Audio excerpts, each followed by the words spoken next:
Johnny Sack poisoned Carmine Sr. Yes, I know. Your first reaction to hearing this would probably be something like, again with the scenarios. However, hear me out. Now, we all know Johnny was vying for the top spot and that he resented Carmine Sr. for being, quote, healthy as a fucking rhino.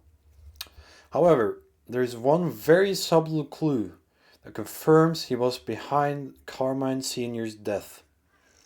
In this scene, Tony, Carmine Sr., Angelo, and Johnny Sack is eating lunch at the golf club. Thinking of going for the acupuncture.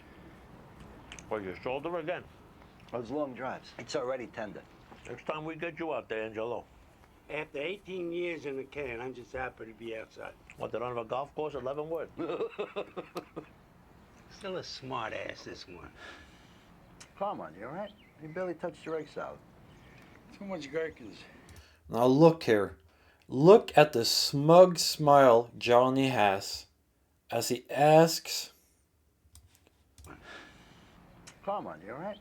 Look at that smug smile as he asks the unusually quiet Carmine Sr. why he has barely touched his egg salad. He knows what's coming. Johnny knows that Carmine just isn't a bit out of sorts here. He knows what's coming and he can't hold back his glee.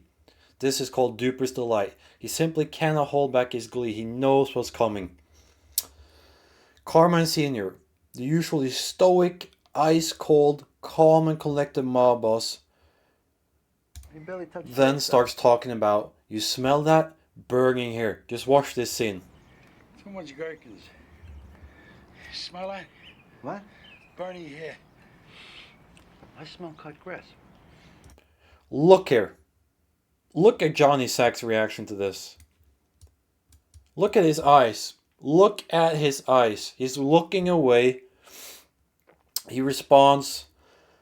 He smells cut grass or looking in a completely other direction with his eyes.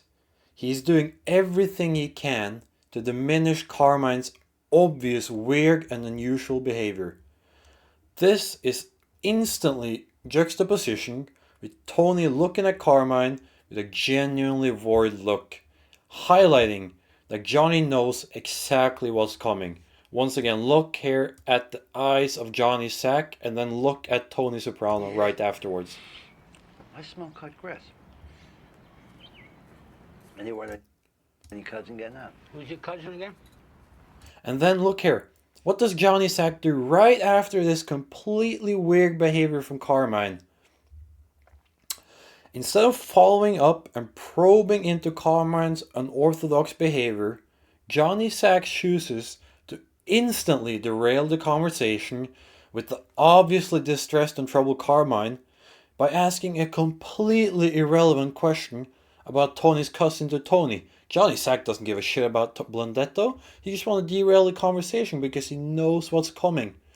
Johnny Sack was always a slippery fuck. He had the fat wife of his. He had that house in Jersey. His wallet was tied to the goddamn Esplanade. He was spending like a madman and he was impatient. He wanted to be boss and he wanted to be boss right now. Healthy as a fucking rhino. And next thing he dies of a heart attack? Too convenient. Far too convenient.